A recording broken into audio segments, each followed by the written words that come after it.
বিসমিল্লাহির রহমানির রহিম। আসসালামু আলাইকুম রহমতুল্লাহি তাআলা ওয়া বারাকাতুহু। সুপ্রিয় নবম ও দশম শ্রেণীর শিক্ষার্থীরা, আজকে আমি তোমাদের এক্সারসাইজ 9.2 নিয়ে আলোচনা করব। আমরা বিগত ক্লাসে আলোচনা করেছি তোমার 21 পর্যন্ত।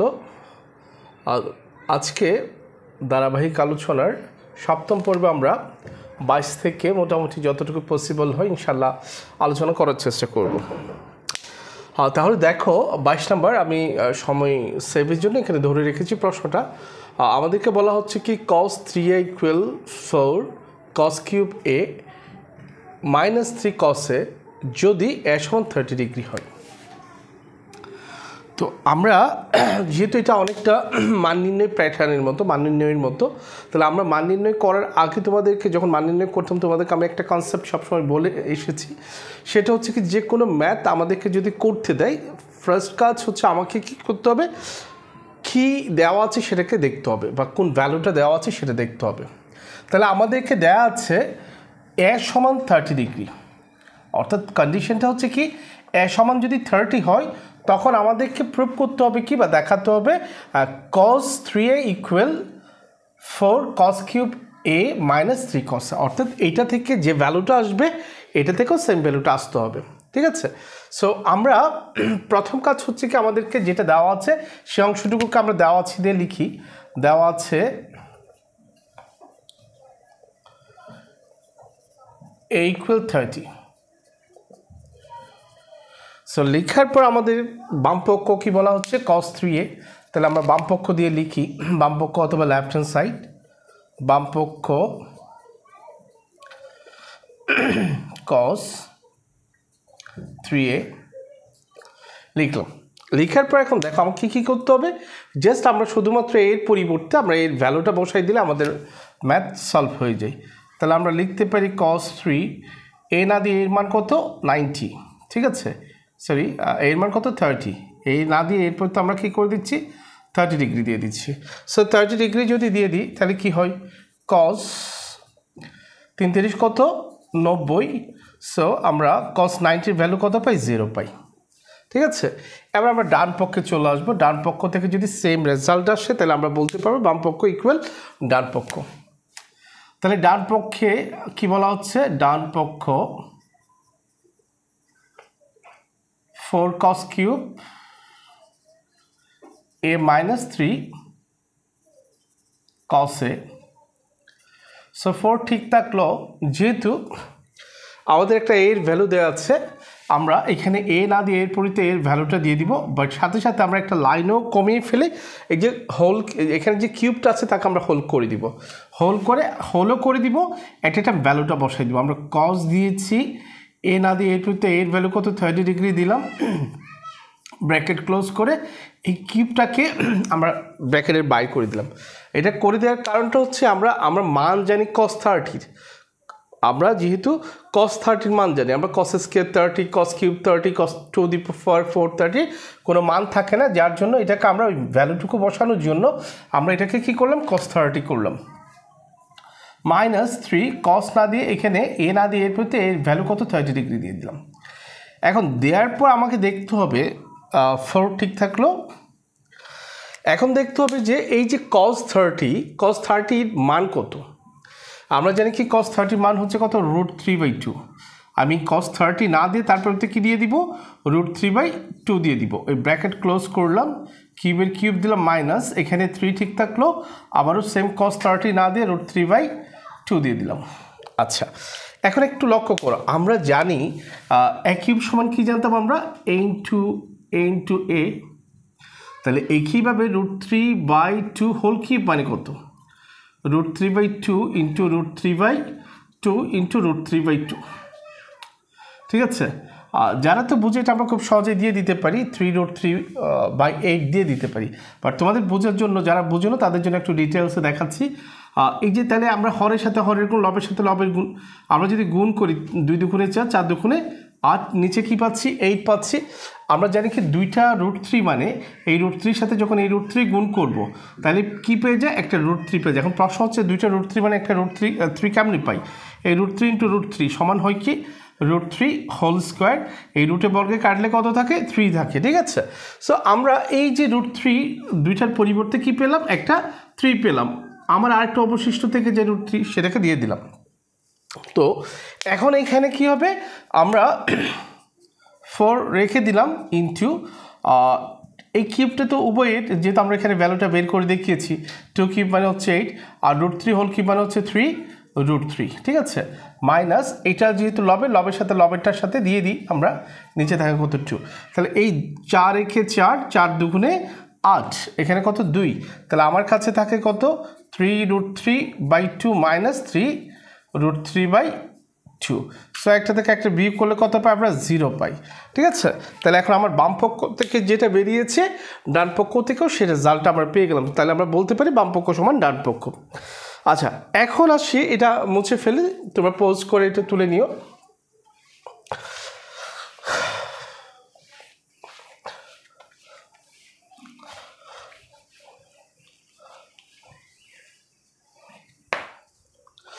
পরের মেথ কি বলছে আমাদের, দেখো পরের মেথ বলতেছে সমাধান করো sin θ plus cos θ equal 1। 21-22-23 number sine সমাধান করো, দিয়ে আমাদেরকে লিখতেছে sin θ প্লাস cos θ ইকুয়াল 0 আর 0 or 1 সরি ইকুয়াল 1। বাট এখানে আমাকে একটা কন্ডিশন দেওয়া আছে, কন্ডিশনটা হচ্ছে যখন কি বলছে 0 degree less than or equal theta less than or equal 90। অর্থাৎ আগে একটু কন্ডিশনটা বুঝে নিই আমাদের, অর্থাৎ বলা হচ্ছে যে এখানে আমাদেরকে সমাধান করতে বলেছে, আমি কথাটা লিখলাম না, এই যে সমাধানের মধ্যে কি বলছে, আমার টিটার ভ্যালুটা সর্বনিম্ন, টিটার যে ভ্যালু পাবো আমরা বা ওইটা কত হইতে পারবে, 0 থেকে বড় সর্বনিম্ন 0, অথবা 90 থেকে ছোট সর্বোচ্চ 90, ঠিক আছে। সো ফার্স্ট যেটা আমার দেয়া আছে সেই অংশটুকু আমরা প্রদত্ত সমীকরণ দিয়ে আমরা লিখি। সুতরাং প্রদত্ত সমীকরণ, আচ্ছা প্রদত্ত সমীকরণ কথাটা পুরোপুরি লিখবা, জাস্ট আমি ইয়ার জন্য সংক্ষেপে লিখলাম sin θ প্লাস cos θ ইকুয়াল কত 1। এখন প্রশ্ন হচ্ছে আমরা এটাকে এখান থেকে টিটার ভ্যালু কীভাবে বের করতে পারি। ভ্যালু বের করার জন্য আমরা প্রথমে কি করলাম, উভয় পক্ষকে বর্গ করে দিব, উভয় পক্ষকে কি করব বর্গ করে দিব। সো ইকুয়াল 1, এখানে স্কোয়ার করলাম, এখানেও স্কোয়ার করলাম, এদিকে লিখে দিব উভয় পক্ষকে বর্গ করে পাই, ঠিক আছে। আচ্ছা, উভয় পক্ষকে বর্গ করলে আমি যদি সাইন থিটাকে যদি এ মনে করি, কস থিটাকে যদি বি মনে করি, তাহলে আমার জিনিসটা কি দাঁড়ায় a plus B whole square. So আমরা a plus B whole square সূত্র কি জানি, square plus 2ab plus B square, square plus 2ab plus B square. আমরা তাহলে এখানে কি করব, এই সাইন থিটা না দিয়ে, সাইন থিটার পরিবর্তে মানে এ না দিয়ে এর পরিবর্তে কী দিব, সাইন থিটা দিব। That means a square plus 2ab plus B square, B square মানে হচ্ছে কি cos theta whole square, right, equal 1 square মানে হচ্ছে 1। এই পর্যন্ত আমরা আশা করি প্রত্যেকে বুঝেছি। তাহলে আমরা সাইন থিটা হোল স্কোয়ারকে কি লিখতে পারি, sine square theta, sine theta whole স্কোয়ারকে কি লেখা যায়, সাইন স্কোয়ার থিটা প্লাস এই যে 2 সাইন থিটা কস থিটা রেখে দিব যা আছে তা, প্লাস কস থিটা হোল স্কোয়ারকে কি লেখা যায়, কস স্কোয়ার থিটা ইকুয়াল 1। এখন একটু লক্ষ্য করো, আমরা 9.1 একটা সূত্র শিখেছিলাম, বা আমার সূত্রের ক্লাস এগুলো দেখিয়েছি, sign square theta plus cos square theta সমান 1। এই সূত্রটা নিশ্চয়ই আমরা প্রত্যেকেই জানি। তাহলে আমার এই সূত্রের যেই লামেনগুলো আছে সাইন স্কোয়ার কস স্কোয়ার, আমার কাছে এখানেও same sine square cos square আছে, বাট প্রশ্ন হচ্ছে দুই প্রান্তে আমরা ওই ভ্যালুটুকুকে পাওয়ার জন্য অর্থাৎ 1কে পাওয়ার জন্য আমরা কি করব, এই সাইন স্কোয়ারের পাশে সাইন স্কোয়ার থিটার পাশে কস স্কোয়ারকে নিয়ে আসবো। ঠিক আছে, সো এখানে কি আছে +2 sine theta into cos theta, সাথে সাথে 1টাকেও সাইড চেঞ্জ করলাম, প্লাসের 1 মাইনাসের 1 হয়ে গেল, অর্থাৎ কোনো ডিজিটস প্লাস হিসেবে থাকলে সাইড চেঞ্জ করলে কি হয় মাইনাস হয়, তাহলে প্লাসের 1কে সাইড চেঞ্জ করেছে, এটা কি হয়েছে মাইনাস হয়েছে। তাহলে এই যে এটার ভ্যালু কত, এটার ভ্যালু আমরা জানি 1, so +2 sine theta cos theta -1 equal 0। So আমার প্লাসের 1 মাইনাসের 1 চলে যায়, তাহলে আমার কাছে থাকে কত 2 sine theta into cos theta equal 0। এখন খেয়াল করবা আমরা এই যে 2টাকেও সাইড চেঞ্জ করব, তাহলে 2টাকে সাইড চেঞ্জ করলে সাইন থিটা কস থিটার সাথে এই 2টা কী হিসেবে আছে গুণ হিসেবে আছে, সাইড চেঞ্জ করলে এটা ভাগ হিসেবে যাবে। সো আমরা লিখতে পারি sine theta into cos theta সমান 0/2। সো 0/2 মানে হচ্ছে 0, তাহলে এটা জিনিসটা আর আমরা না দেখাই, তাহলে এটা সরাসরি কি দিয়ে দিই 0 দিয়ে দিই। এখন লেখা যেতে পারে আমার যখন সাইন থিটাকে প্রয়োজন পড়বে আমি কস থিটাকে সাইড চেঞ্জ করব, কস থিটাকে সাইড চেঞ্জ করলে কস থিটা হরে চলে যাবে, তাহলে 0/cos থিটা সমান কত 0। তখন আমরা লিখতে পারবো হয় সাইন থিটা ইকুয়াল 0, হয় সাইন থিটা ইকুয়াল 0, অথবা আবার যখন আমার কস থিটাকে প্রয়োজন পড়বে তখন সাইন থিটাকে সাইড চেঞ্জ করব, সাইন থিটাকে সাইড চেঞ্জ করলে এটা কোথায় চলে যাবে হরে চলে যাবে, যেহেতু গুণ হিসেবে আছে, তো সাইড চেঞ্জ করলে যেহেতু হরে চলে যাবে তাহলে তখন আমার কস থিটার ভ্যালুটা আসবে কি তাও 0। তখন আমরা লিখতে পারি অথবা কস থিটা ইকুয়াল 0 বা আবার কস থিটা ইকুয়াল 0, অথবা বা আবার কস থিটা ইকুয়াল 0। এখন প্রশ্ন হচ্ছে দেখো আমার সাইন থিটার সাথে 0 আছে, তাহলে আমাকে বুঝতে হবে কি নিশ্চয় সাইন যে কোনো একটা ডিগ্রির মান 0, আবার এখানে কস থিটার সাথে 0 আছে, তাহলে আমাকে বুঝতে হবে এই 0টা কস যে কোনো একটা ডিগ্রির মান। তাহলে এখন সাইন কত ডিগ্রির মান 0, তাহলে আমরা জানি সাইন 0 ডিগ্রির মান 0, sine theta equal sine 0 degree. ঠিক আছে, আবার কস থিটার সাথে যেহেতু আছে কস কত ডিগ্রির মান 0, তাহলে আমরা জানি কি cos theta equal cos 90 degree, cos 90 degree, cos 90-র মান 0। তাহলে আমরা এখন আমার দরকার কাকে টিটাকে, সো উভয় পক্ষ থেকে সাইন বাদ দিলে আমরা পাই কত, সুতরাং থিটা ইকুয়াল 0 ডিগ্রি, সুতরাং থিটা ইকুয়াল 90 ডিগ্রি অ্যান্সার। অর্থাৎ আমাদের যে কন্ডিশনটা দিয়েছে আমরা শর্তটাও কী করেছি মেনটেন করেছি। ঠিক আছে, আমাদের 0-র ভ্যালুটা সর্বনিম্ন কি হতে পারবে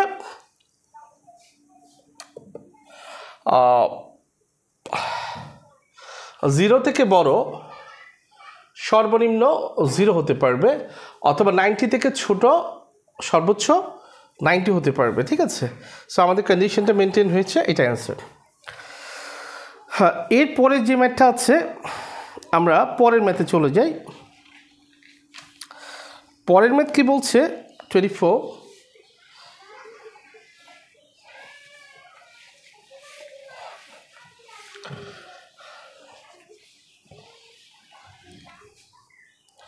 চব্বিশ নম্বর কি বলছে আমাদেরকে দেখো, সেম সমাধান করো cos square theta minus sine square theta equal 2 - 5 cos theta. আমি ডিটেলস প্রশ্ন লিখছি না, সমাধান করার কথাগুলো তোমরা লিখবা। Number 24 cos square theta minus sine square theta equal 5 - cos theta, 2 - 5 cos theta, 2 - 5 cos theta। যখন আমাদেরকে এখানে একটা কন্ডিশন দেওয়া আছে, বলা হচ্ছে কি যখন থিটা সূক্ষ্মকোণ, ঠিক আছে ওকে আর লিখলাম না, যখন থিটা সূক্ষ্মকোণ, তাহলে প্রদত্ত সমীকরণ দিয়ে আমরা গণিতটা শুরু করতে পারি। সেম লিখি প্রদত্ত সমীকরণ প্রদত্ত সমীকরণ কি cos square theta minus sin square theta equal to minus 5 cos theta. আচ্ছা, এখন আমাদেরকে কি বলছে, এই যে থিটার ভ্যালুটা কি বলেছে, সূক্ষ্মকোণ হইতে হবে। যখন থিটা সূক্ষ্মকোণ, অর্থাৎ আমার এখানে যে থিটার ভ্যালুটা কি হতে হবে, 90 ডিগ্রি থেকে ছোট হতে হবে। ঠিক আছে, সো 90 ডিগ্রি থেকে ছোট আমরা বের করার চেষ্টা করবো ইনশাল্লাহ। দেখি এখন কি বলছে, এই যখন এটাকে আমরা সলভ করতে যাব, এখানে কোন অনুপাতটা বেশি দেখা যাচ্ছে, আমরা করার আগে আমাদেরকে দেখতে হবে কোন অনুপাতটা বেশি। এখানে কি কস বেশি না সাইন বেশি? তাহলে দেখা যাচ্ছে কসের অনুপাতটা বেশি দেখা যাচ্ছে। তাহলে আমরা সাইনকেও চেঞ্জ করে কসে রূপান্তরিত করার চেষ্টা করব। আবার যদি সাইন বেশি থাকতো তখন সাইনের কস থাকতো, অর্থাৎ সাইনের পরিমাণ বেশি থাকতো, তখন কসকে আমরা সাইনে কনভার্ট করতাম। ঠিক আছে, জাস্ট এতটুকু, আর কিছু না। অর্থাৎ যে কোনো ম্যাথ তোমাদের যখনই সলভ করতে দিবে তোমরা দেখবা যে আমরা বলি ত্রিকোণমিতিতে সবসময় অনুপাত কমানোর চেষ্টা করতে হয়। তাহলে এখানে অনুপাত কমানোর চেষ্টা করব। আমরা এখানে কোন অনুপাতটা বেশি দেখা যাচ্ছে, কসের পরিমাণ বেশি, উভয় জায়গায় দুই জায়গায় কস দেখা যাচ্ছে, সাইন দেখা যাচ্ছে এক জায়গায়, তাহলে আমরা সাইনকে চেঞ্জ করে কসে রূপান্তরিত করব। আর যদি সাইন যদি বেশি থাকতো, কস যদি কম থাকতো, ওই কসটাকে চেঞ্জ করে সাইনে কনভার্ট করে ফেলতাম। That's it. এখন দেখো আমরা এখানে কি করতে পারি, এই যে কস স্কয়ার থিটা ঠিক রেখে দিব, মাইনাস শুধু সাইনের পরিবর্তে আমরা কি করব, 1 মাইনাস কস স্কয়ার থিটা দিয়ে দিব। ঠিক আছে, এগুলো আমরা কিসে শিখেছি, 9.1 করার সময় দেখলাম। অর্থাৎ একটু আগে যে সূত্রটা sine square theta plus cos square theta সমান 1, এই যে সূত্র শিখেছিলাম বা জানি, এখান থেকে আমার কাকে দরকার, সাইন স্কয়ারকে দরকার। তাহলে সাইন স্কয়ারকে যদি দরকার পড়ে, প্লাসের কস স্কয়ারকে সাইড চেঞ্জ করলে কী হয়, মাইনাসের কস স্কয়ার। তাহলে এখান থেকে এই সূত্রটা আমরা পেয়েছি। ঠিক আছে, এখন একটু লক্ষ্য করো, আমরা এই যে সাইন স্কয়ার থিটা না দিয়ে তারপরে কী দিয়ে দিলাম, 1 মাইনাস এই সাইন স্কয়ার থিটার প্রতি 1 মাইনাস কস স্কয়ার থিটা দিলাম, equal to minus 5 cos theta. আচ্ছা, এটা আমরা একটা কাজ করি, আমরা এটাকে সাইড চেঞ্জ করে এই পাশে নিয়ে আসি এট এ টাইম, লাইন কমাই ফেলি। অর্থাৎ এই যে মাইনাসের 5 cos থিটা তাকে সাইড চেঞ্জ করলাম, এটা প্লাসের 5 cos থিটা হয়ে গেল, প্লাসের 2 সাইড চেঞ্জ করবো, মাইনাসের 2 হয়ে গেল। ঠিক আছে, এখন একটু লক্ষ্য করো, এই যে কস square theta minus plus minus minus 1 minus plus cos square theta plus 5 cos theta minus 2 equal 0। একটু লক্ষ্য করে আবার আমি একটু দেখাচ্ছি, এই যে মাইনাস দ্বারা এটাকে গুণ করবে, এটার কিছু না থাকলে একটা কী আছে, প্লাস আছে, এই প্লাসের সাথে মাইনাস গুণ করলে প্লাসে minus minus minus plus, bracket উঠে গেল, জাস্ট বাকিগুলো যেভাবে আছে সেভাবে বসে গেছে। তাহলে এখানে প্লাসের কস স্কয়ার থিটা, প্লাসের কস স্কয়ার থিটা, প্লাসের কয়টা কস স্কয়ার থিটা পাচ্ছি আমরা, 2টা কস স্কয়ার থিটা পাচ্ছি। ঠিক আছে, আর এখানে কি আছে, plus 5 cos theta, plus 5 cos theta, মাইনাসের 2 মাইনাসের 1 মাইনাসের 3 ইকুয়াল 0।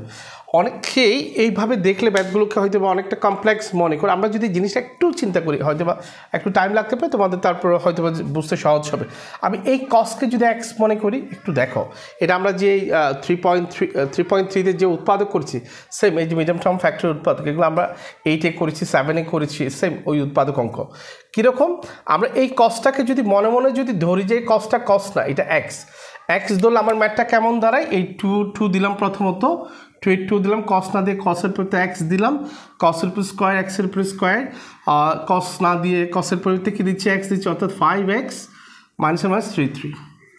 তাহলে এটা এখন একটা কী হয়ে গেলো, মিডিয়াম টার্ম ফ্যাক্টর উৎপাদক হয়ে গেলো। তাহলে মিডিয়াম টার্ম ফ্যাক্টর উৎপাদকগুলো আমরা কেমন করেছি বা কেমনে করেছি, করার নিয়মটা হচ্ছে কি, প্রথম রাশির যে সহগ আছে তার সাথে শেষ রাশি গুণ করতে হয়। ঠিক আছে, তাহলে প্রথম রাশির সহগ কত 2, শেষ রাশি কত 3, এই দুইটা গুণ করলে কত হয়, 3 দুগুণে 6 হয়, হ্যাঁ, বা 6 হয়। তাহলে এই 6কে আমরা 2 দ্বারা যদি দিই কত আসে, 3-এর সাথে 2 যোগ করলে 5। ঠিক আছে, এখন অথবা আমরা এটাকে আবার পাইতে পারি এইভাবে, কেমন, সেটা হচ্ছে 6কে 6 দ্বারা দিই, 6কে 6 থেকে 1 যোগ করলে তাও আমরা কত পাই, 5 পাই, আবার 2 যোগ 3 করলেও 5 পাই। ঠিক আছে, এখন তাকে আমরা করব কীভাবে, আমরা যদি মনে করো এইভাবে দিই, প্রথমত দেখি কোনটাতে আমাদের জিনিসটা সলভ হয়। এটাও 5 পাচ্ছি, আমরা 2x² প্লাস 2x। হ্যাঁ, আচ্ছা, একটা জিনিস খেয়াল করবা, যখন এখানে মাইনাস সাইন থাকবে, যখন এখানে একটা মাইনাস সাইন থাকবে তখন কিন্তু অনুপাতটা এখানে যে মিডলের যে টার্মটা আছে ওইটা থেকে বড় ডিজিট হইতে হবে প্রথমেরটা, নাইলে কিন্তু এই ম্যাথটা সলভ হবে না। ঠিক আছে, আমার এটা করাটা উচিত হবে না। তো যেহেতু আমাদের এখানে অলরেডি মাইনাস দেখতে পাচ্ছি, যদি এখানে প্লাস থাকতো তাহলে কোনো প্রবলেম ছিল না। প্লাস থাকলে আমরা 2 + 3 দিয়ে করে ফেলতে পারতাম। যেহেতু এখানে মাইনাস আছে তাহলে আমাদেরকে করতে হবে কি 6 - 1, অর্থাৎ প্লাসের 6x - x - 3। ঠিক আছে, এখন আমার জিনিসটা সলভ হবে। এই যে 6 এর মধ্যে 2 আছে, এখানে 2 আছে, দুটো থেকে একটা 2, এখানে x, এখানে একটা x কমন নিয়েছি, তাহলে কমন নিলে কী থাকে x + 3। এই দুইটা থেকে কিছুই কমন যায় না, কিছু কমন না গেলে কি কমন যায় -1 কমন যায়, তাহলে কি হয় x + 3।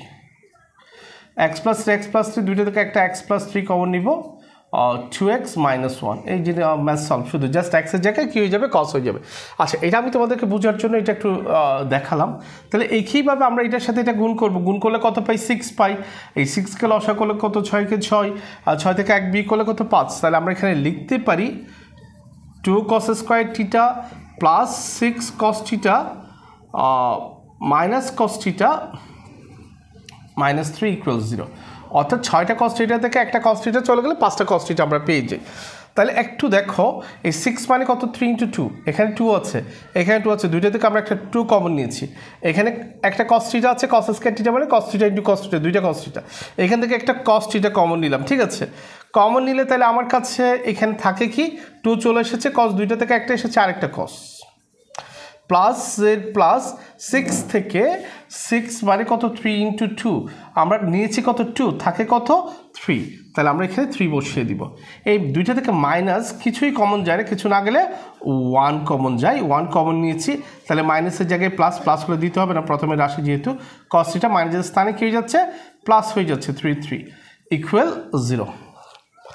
এখন দেখো এই যে cos থিটা + 3, এখানেও cos থিটা + 3, দুইটা থেকে আমরা একটা cos থিটা + 3 কমন নিব, দুইটা থেকে একটা কি করব cos থিটা +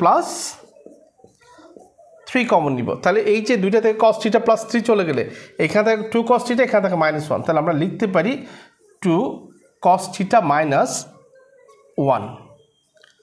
ঠিক আছে, = 0। তাহলে এখন আমরা লিখতে পারি হয় আমার যদি এইটাকে দরকার পড়ে তাহলে এটাকে সাইড চেঞ্জ করলে এটা হরে চলে যায়, হরে চলে গেলে তাহলে এটার ভ্যালু আসে 0। আবার যখন এটাকে প্রয়োজন পড়বে তখন এটাকে সাইড চেঞ্জ করলে এটাও হরে চলে যাবে, তখন এটার ভ্যালু আসবে 0। তখন ওই কারণে আমরা লিখতে পারি হয় cos থিটা + 3 = 0, অথবা আবার